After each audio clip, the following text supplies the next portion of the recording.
लखनऊ के मोहनलालगंज में पत्रकार की कार पर हमले का पुलिस ने किया खुलासा। 5 हमलावर गिरफ्तार। मोहनलालगंज क्षेत्र में पत्रकार मुकेश द्विवेदी की स्कॉर्पियो कार का पीछा कर उस पर टक्कर मारने हवाई फायरिंग की, लेकिन बाल बाल बच्चे घटना करने और जान से मारने की धमकी देने वाले गिरोह का पुलिस ने खुलासा कर दिया है।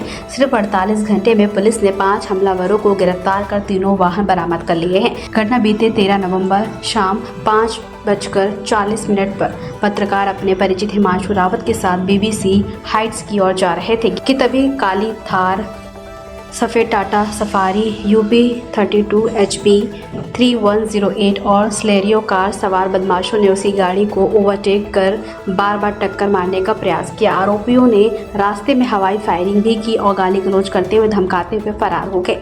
आरोपी अभिषेक तिवारी, हरिनाम उर्फ राहुल रावत, चंदन भट्ट, अमित मिश्रा और विनीत तिवारी। लखनऊ से क्राइम ब्यूरो समाचार से रुफेल पठान की खास रिपोर्ट।